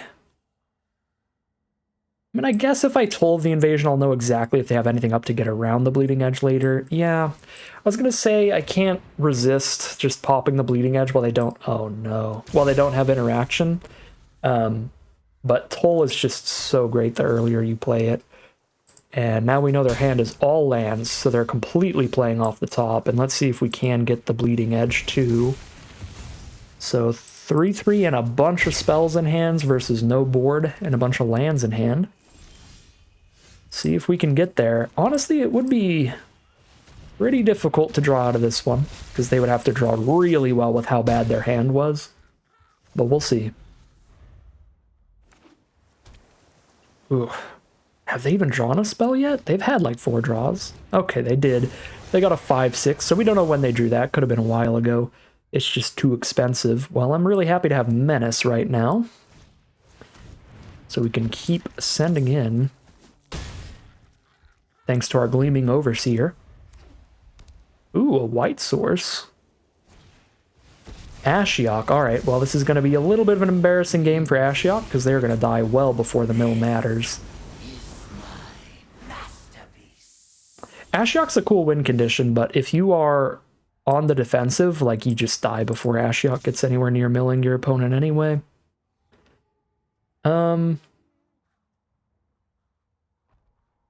With the Aid the Fallen in hand, could attack with both of these, but then if they kill Overseer, I'm pretty sad. So I don't think I do. I think I just play another Spark Reaper. If I had 1 more mana, then I absolutely would attack with everybody, because then they kill Overseer, I just recast it, and we're super winning. But if they kill Overseer over Spark Reaper on the kill, then they're mega dead. The Overseer, that is, because they get to exile it.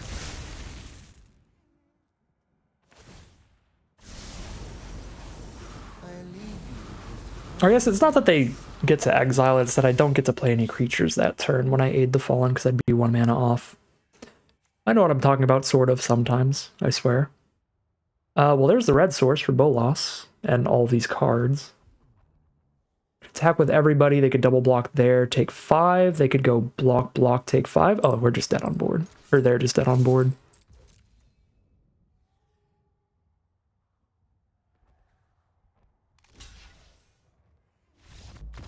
I say math is for blockers, but if I didn't math it out there, I might not have attacked with everybody and just straight missed lethal.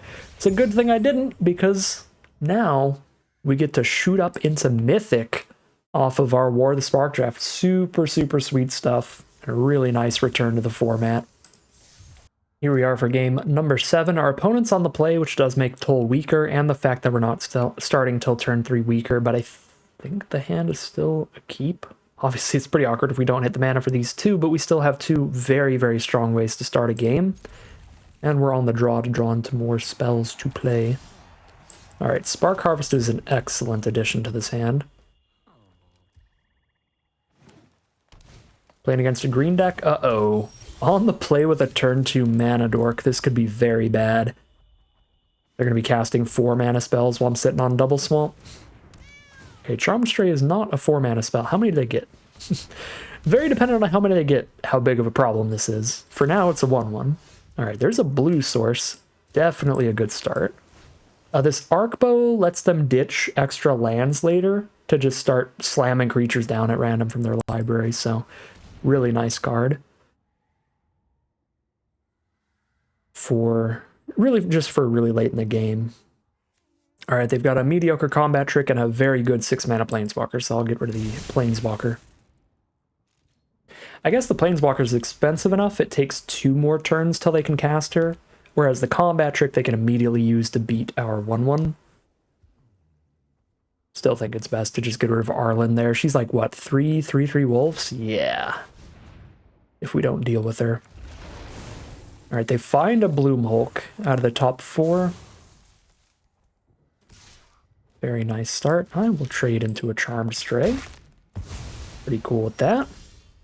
Callous Dismissal. Could end up being pretty excellent. Good right now. I guess they have nothing to proliferate onto, so just bouncing a Bloom Hulk is super fine. If I just play an Angrath and have a 2/2 up, they can attack into Angrath pretty aggressively. I could also dismissal the Arc Bow, so I guess that's an option too.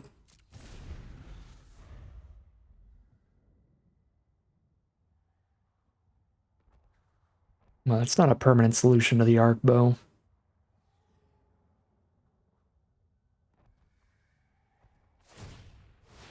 Alright, they're gonna go for 5 mana Arc Bow. They find Tolsimir. Gross. Well, gonna need to. Never mind. I was gonna say we're gonna need to find our board wipe. I was talking about the actual board wipe, the army clearing one, but we couldn't even cast that one, so this is just objectively the better draw. And we just do it immediately, right?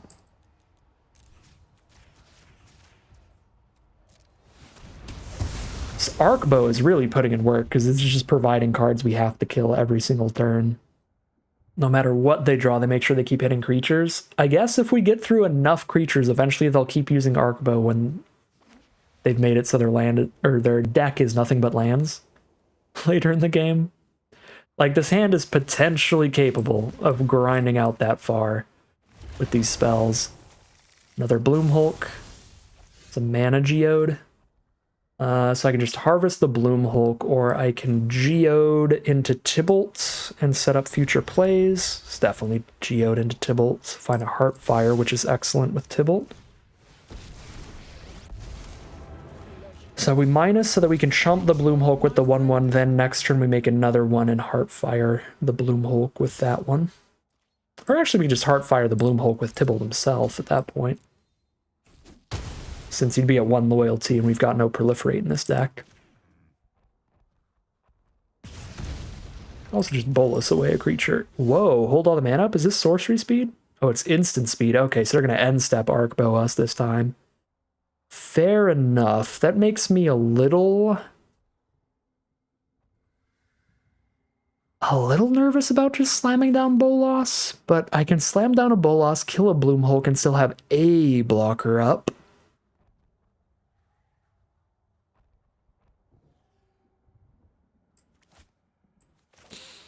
Played a little safer here.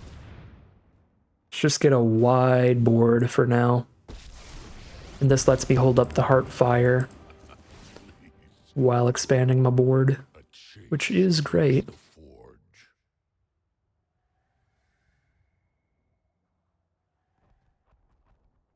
Yeah, I guess like we could kill the Bloomhulk with Bolas, but then they hit anything off Arcbow and they attack Bolas with that card and Mobilize Districts. And I can't block both of those, so they would have a way to clear out Bolas off of any creature with Arcbow.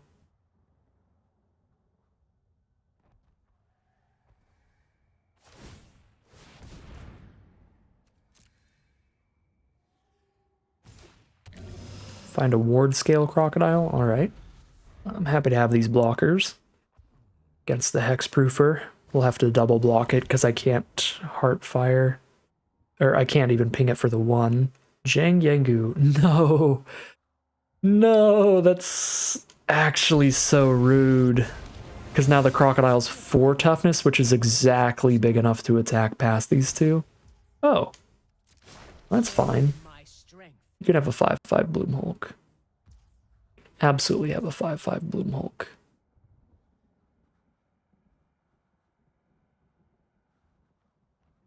I guess I could have Heartfired in response to that. I've been fine.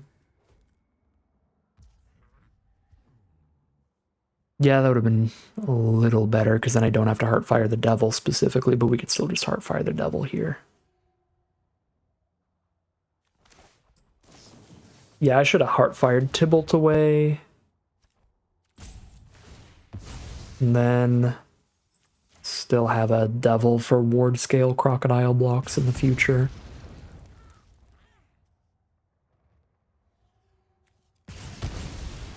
Alright, well I cannot Bolas the crocodile, but I can still Bolas Zhang Yengu.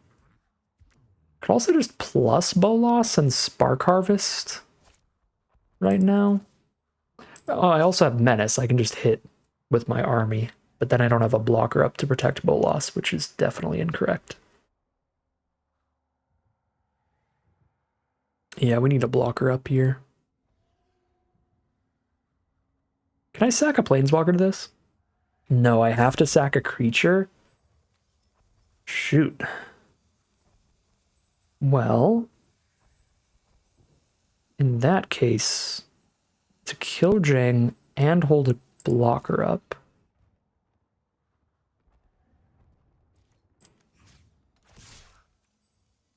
we do that. And then we harvest Zhang.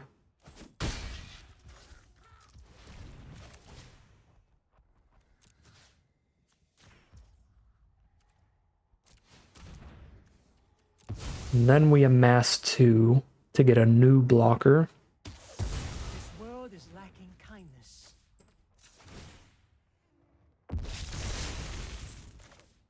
And then we Bolas plus.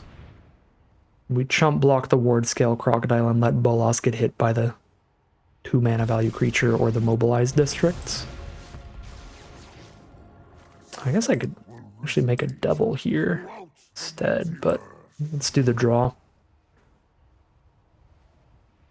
I guess they could, like, they only look at the top 2 if they use Arcbow right now, so they have to have a creature in the top 2, and it has to be mana value 2 or less. Let your weak minds crumble. Yeah, I think Bolas should be fine here. I was going to say they could Arcbow for 2, and if they hit a 2-drop and then District next turn and attack Bolas, they're set up pretty well, but it's pretty unlikely that it works out that way for them.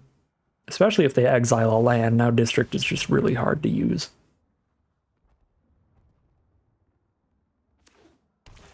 Arlen's Wolf. Can't be blocked by a creature's power 2 or less. Sure.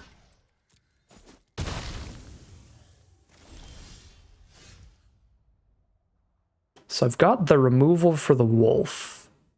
Could make the chumper for the crocodile, or I could just draw again. If I draw again, crocodile just puts Bolas to 1 and I get to draw again the next turn. I think I just keep drawing. Ooh, Toll of the Invasion. If they don't exile Bloomhulk from hand, then we toll it. Ah, they exiled it from hand. I still think I need to toll so I have a blocker.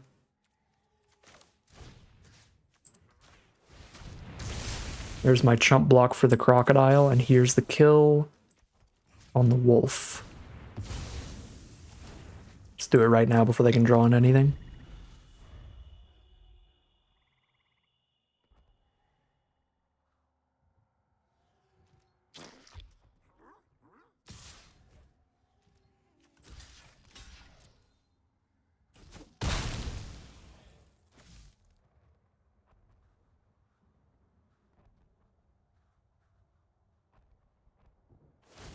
Another Arcbow dig. Find a Pouncing Lynx. Another Toll of the Invasion. It just doesn't do much. I've got so little in hand. Devil Token is really impressive right now. However, if I amass 2, I can have 3 toughness against the crocodile, and also the card advantage swing is just so huge. I'm just going to keep going for it. They have to exile permanents off their board and just get really choked on mana here. Bolas is just so strong. I feel like it's maybe the kind of card she's better to just play on autopilot. Just keep plussing. Okay. That's a problem. We can no longer autopilot. No. Oh, that's such a bummer. We have to lose Bolas here, right? Because even if I minus and kill the Pegasus, Bolas dies to these two because I have just all lands. At that point, we just plus, but then they're down to 2 mana, sure, but then they kill us with all this stuff. But we have... Still have the double red board wipe we could draw onto, which won't kill the crocodile, but it'll kill the other 2. Yeah, we still have some really big stuff to draw onto. We're still whittling down their board, forcing them to send like everything at Bolas to kill it. That's a really good draw. Now we can actually clear out the Hexproofer. Oh, I guess we can't, as long as the Pegasus is still around, but once the Pegasus is gone. Alright, so they can send both at Bolas, finally kill the Bolas.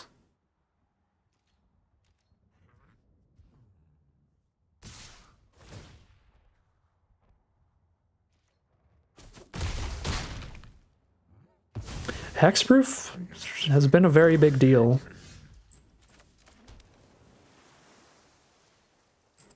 Well, can't block anyway.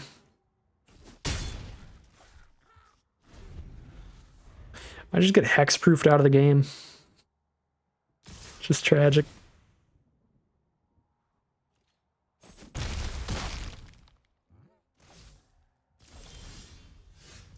Ooh, maybe not. That's a massive draw.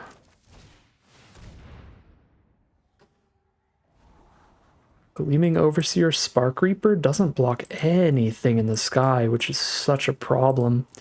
Spark Reaper's really good with these 2 on board sitting here, though. And Gleaming Overseer is generally a very good card.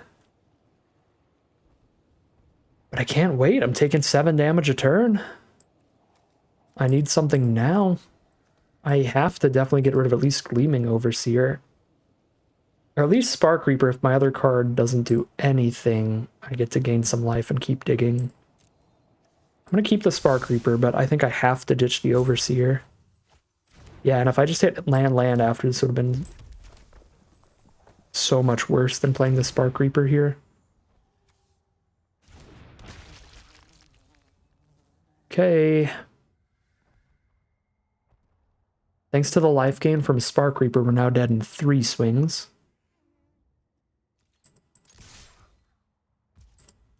Potentially.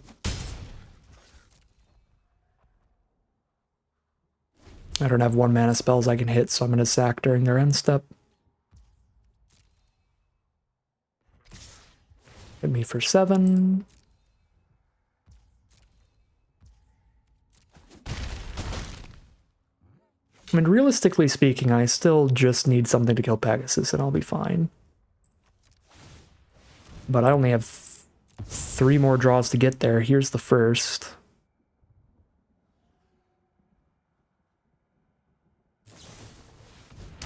Oh no, they got removal for Reaper too.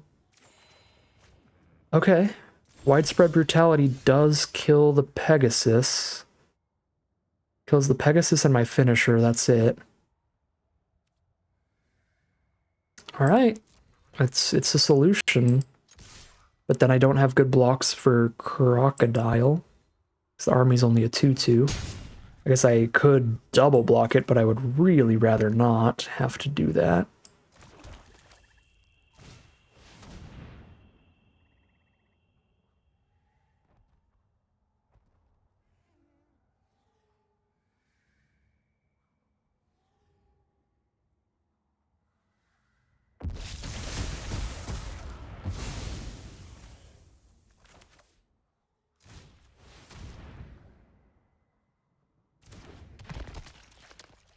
Are there any 2-mana cards that could matter that I could draw into? I could hit Aid the Fallen or Erratic Visionary. Both of those matter a little bit. I think I need to sack Angrath right now. I mean, Aid the Fallen is insane, but also I wouldn't have the mana to play anything I pick up with the Aid the Fallen yet. But I could get the mana investment out of the way, so it'd still be decent to draw it right now. Erratic Visionary would be more important, though, to cast immediately, just to have another blocker and be able to trade into the Crocodile without losing Spark Reaper. Crunch Wrangler, sure.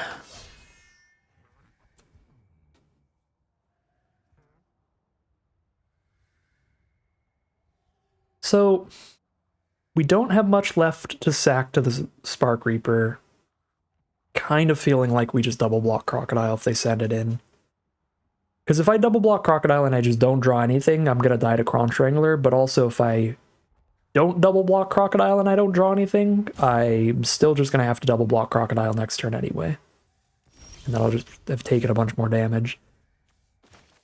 That is currently not drawing anything. 8, 9, 10, 11, 12, 13 mana if I play this. I guess if I hit Aid the Fallen, it will matter that I've played a land every turn, because then I can afford to play Aid the Fallen and Bolas and, you know, an expensive creature. Although I don't really have an expensive creature in grave, I just got the 3 drops.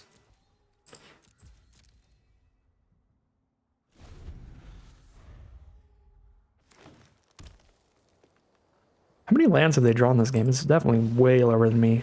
They've only hit 2. They've hit 6 lands total?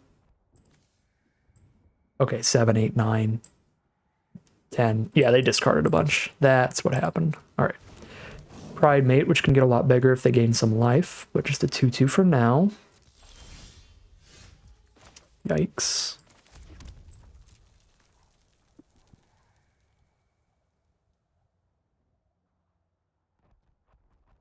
We have been provided with a mountain from our deck.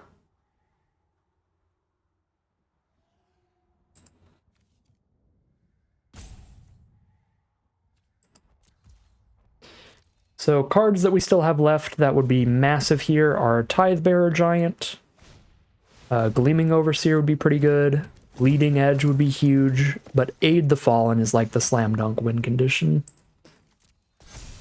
But we are hitting straight nothing for now. Now they get Pride Mate attacks in. Yeah, I mean, we only have like 1 more turn to actually hit something. If I miss just again with another land in a row, it's probably over. Huge.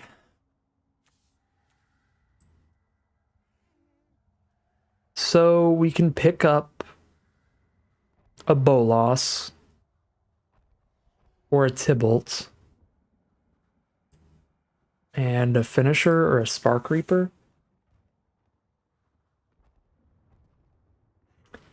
Got 8 cards left. They have 11. I don't even think we're plussing Bolas anymore. We just have to play Bolas and minus on the Pride Mate.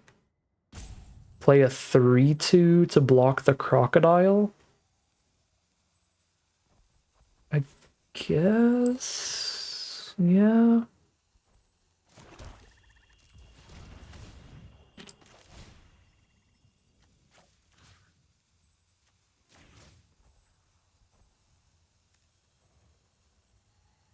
I mean, Bolas has to be better than the other ones.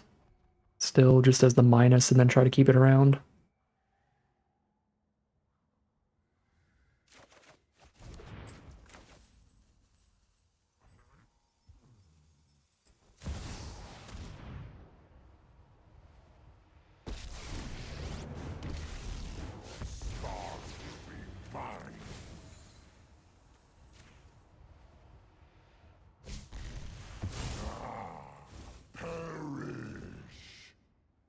Might just mill out here.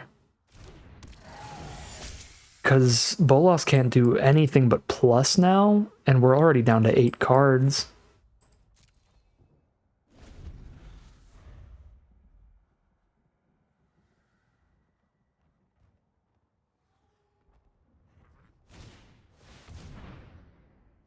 Our opponent is hitting straight gas. So we just can't break through.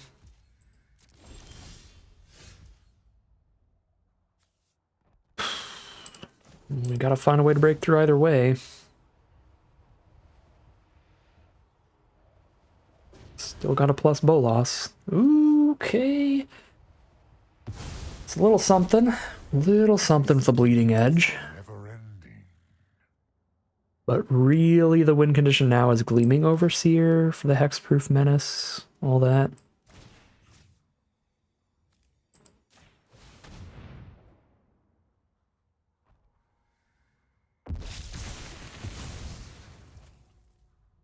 So we're gonna do like one more Bolas plus, and then just sacrifice Bolas to clear out another creature, and then try to kill them in like 3 swings.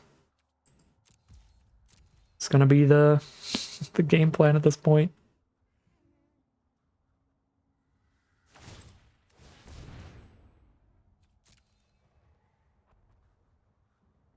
Alright, the odds, yeah, I was gonna say the odds of hitting out of the top 2 are pretty bad. Oh boy. Tithebearer, no, why do you have to draw the card when we play you? Oh no. 5 cards left? God. I don't think I can win if they don't misplay if I attack right now. If they play right, I just attack and they block with the 2/1 and the 2/4. I lose my army, and then I play a 4/5. The 4/5 trades into the crocodile, but then I die. I think I have to plus so I can kill the nurturer and then send the army in, and then I just can't play Tithebearer. Okay. Finisher's actually wildly interesting here, because now I can Finisher to kill both those, and then I have another 3-power creature against Crocodile. And I still have Bolas minus against another creature from our opponent. Down to 3 cards. I have 3 turns to kill them at that rate, though. But I can maybe do it. It's maybe a little something.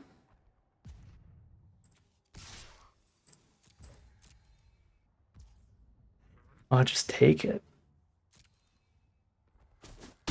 Down to 11. Interesting. Oh, we know where the Overseer is. It's going to be the next card. Okay, so the bottom 2 are both lands. So top 2 are Overseer and some other non-land. What's above the Overseer? Erratic Visionary. Okay, that doesn't matter. So next turn we play Overseer, and we have 5/5 Hexproof Menace. If I Tithebearer now.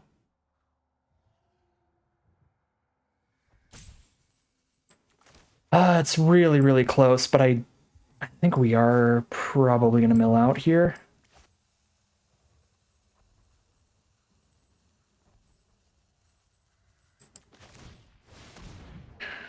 But another 4/5 is speeds up the clock just as fast as it speeds up the clock against us.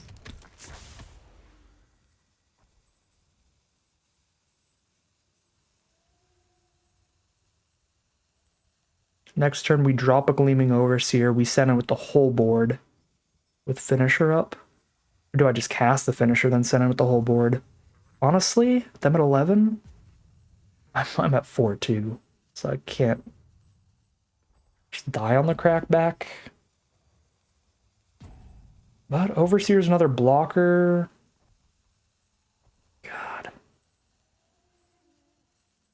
Send in the whole board next turn. Block, block, block. 1, 2, 3, 4, 5, 6. They do not have to block everything, so I will have to hold some amount of blockers up. So I'm gonna hold off on Finisher till next turn. Just have a summoning sick. No.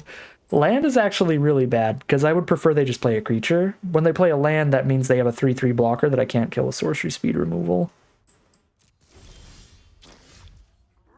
Okay. Boop. My revenge will be painful.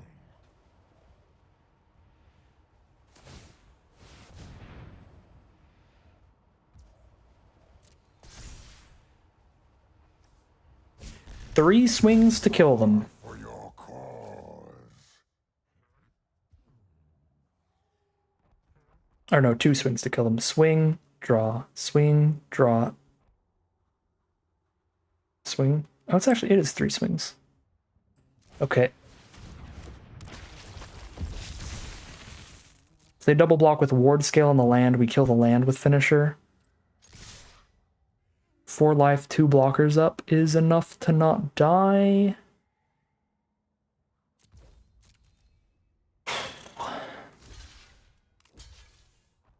Sick.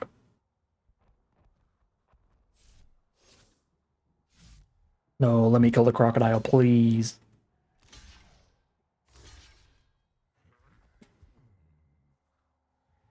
Alright, well, I still kill the crocodile. Honestly, I don't know how necessary it is to kill the crocodile at this point. I just want vengeance. They've got 1 turn to not die. I've got 2 cards left in the deck. I don't think we mill out.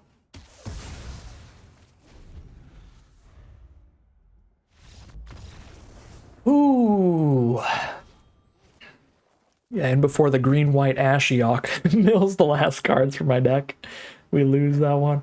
That was close. That arc bow really grinded out that game really well. I mean, both of us drew most of our library, so they fought off a Bolas and a Widespread Brutality. And Finale of Eternity. So really impressive stuff from our opponent's deck, even if we do find the win in the end. Because that was a lot to compete with, and they almost just survived long enough to mill us out, but luckily for us, that Aid the Fallen just in time to barely get there before we mill ourselves to all the draw off the Bolas. And we are now 6-1, heading into the final battle with 2 extra rounds in the chamber. Alright, here we are for the final battle on the play with Bleeding Edge or Toll of the Invasion nice and early. Really good ways to start the game. Do need to hit another swamp to get to Bleeding Edge, but we're running 10 black sources, which is why we have had some struggles hitting red and blue. But when you've got the triple black Nicol Bolas, it has been worth it.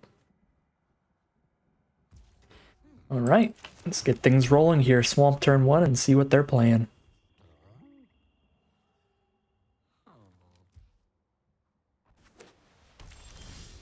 Planes from our opponent. Ooh, there's our Finale.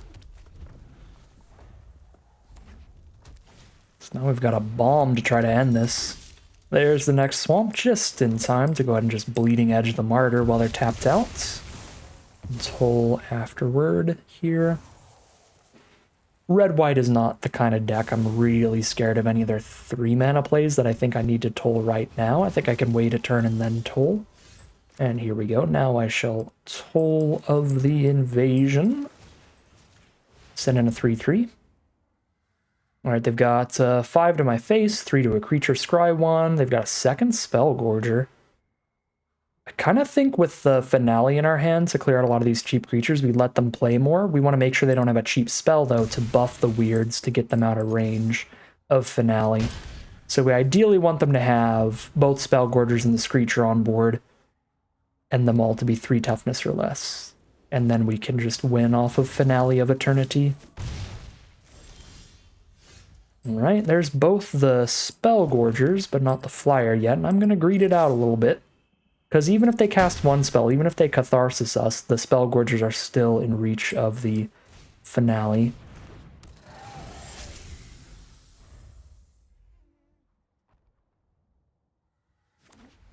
There's the 5th land, so they might just Catharsis for now. Ooh, Nahiri was one of their draws off the top. That is an excellent draw for our opponent. That kills our army and buffs both the weirds and gives them first strike, so I can't trade Finisher off here. Alright, well, we're absolutely going to kill Nahiri here, but now I do think I have to pop Finale right now to prevent 6 damage coming to my face. Which means we're not getting the 3-for-1 off of it, but the 2-for-1 is still pretty good. So they've got a War Screecher and 5 damage to face in hand. A single 3-2 can beat those 2 cards. We outrace them with 3 a turn, but Bolas can really get there. The problem is Bolas does die to the Catharsis. But sometimes it's worth throwing even your best friends under the bus. Because we get to kill their only creature, rip out their only removal from their hand, and they are tapped out for the turn with no gas left against 3 cards in hand and a 3-2 on board. Sucks to lose Bolas, but puts us tremendously far ahead. Basically forces their hand into tapping out that turn and doing not too much. The Pouncing Links, sure. Our 1/1 Devils are great against that. Finisher's not super great against it, but the trade's not horrific. They're down to 1 card in hand after the trade. So we'll just accept it and get a Tithe Bear, still be at 3 cards in hand here.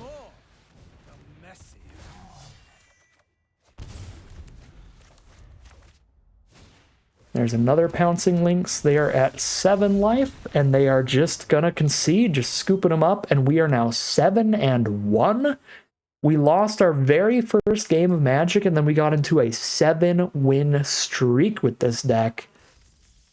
Really, really standing to show how powerful this deck is, rather than how well I played. I definitely played like a buffoon a lot of the time, but I was just so happy, so excited with the Bolas that here we are. I'm just throwing spells around, and they are incredibly explosive spells. This is an insane magical Christmas land kind of deck, and maybe it could have even done a 7-0 with perfect plays, although I do think that the one game that we lost would have been tremendously difficult to win, even if we played perfectly, and I think probably impossible if we didn't mulligan as well. Like, even with the hand we kept, even played perfectly. I think it was just too slow. Our opponent was super aggro for game 1, but I digress. A lot of our winning games we played really sloppy, but it just didn't matter because the deck is so powerful.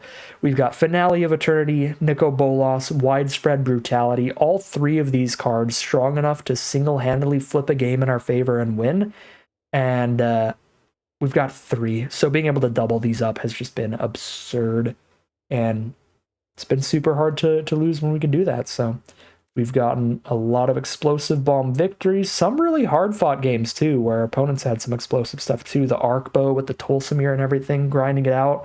It's probably the longest battle for the victory there, so maybe the most hard-fought game. But yeah, not much to say here. Everything did excellently. It was a really fun deck with really powerful cards. For the biggest over and underperformer, if I'm being 100% entirely honest, the biggest underperformer is slightly our boy Nicol Bolas, because there's been plenty of games that we've played where he's not just going to single-handedly win the game, like when we were behind in that aggro matchup and some other games like that, where it's like, it's going to put us really far ahead, but not just a slam dunk win condition. So only an underperformer in the sense that I'm going to pick Nicol Bolas over literally anything in the entire set ever and treat him like the greatest card ever made. But he's not the greatest card ever made. He's just pretty good. Honestly, Finale of Eternity is probably just stronger than Nicol Bolas. This card is just disgusting. A 2 or 3 for 1 removal spell really consistently. So, yeah, I guess we'll go biggest underperformer Bolas, as much as it pains me to say. But the only reason we're even calling him an underperformer is because I rate him a 10 out of 10, greatest card of all time. I guess just so we don't have to give it to Bolas, we'll say the biggest underperformers actually Aid the Fallen, because there were a few times where we just had to pick up one card with it, or we just don't have that high of a creature count, so there were times it was stuck in our hand doing nothing. It's really bad in your opening hand, and we had it in our opening hand a couple times. So I'd say Aid the Fallen for the biggest underperformer. And I guess the biggest overperformer actually goes to Angrath here. Like, I was potentially thinking about taking a Vraska's finisher over the Angrath, but there were a lot of games with Angrath where he played really, really well. Giving our army menace, making it even bigger. We're a deck that has a lot of ways to amass, and being able to turn that amass into a big menacing threat has been pretty great, as well as just the ability to trade off a couple 2/2s with the Angrath. So Angrath was consistently better than I thought he would be. There were a couple times the Angrath wasn't the greatest ever, but I thought we were going to run into positions like that a lot more often than not. But Angrath was actually pretty impressive here. So biggest underperformer, Aid the Fallen, just really bad in your opening hand, and this deck has a bit of a lower creature count, making it less consistent. And then Angrath for the biggest overperformer, just amassing 2 twice, just already just standalone good, but the flavor text of giving all your creatures menace was relevant relatively frequently.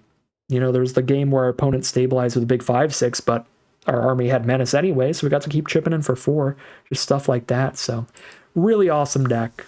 Really fun time hopping back into War of the Spark, and I'm super excited to play some more. But we will grab our 2200 gems, our 6 packs, and for now, that is going to end today's video. As always, I'd like to thank my patrons and YouTube members for their support, as well as you for watching the video. If you enjoyed this video and you're interested in seeing more, you can always like, comment, and subscribe to tell the YouTube algorithm to send you some more in your recommended feed. If you'd like to catch me live, you can check out the Twitch channel in the link in the description below, where I'm live every Wednesday. And if you'd like to support the channel directly, you can check out the Patreon link in the description below.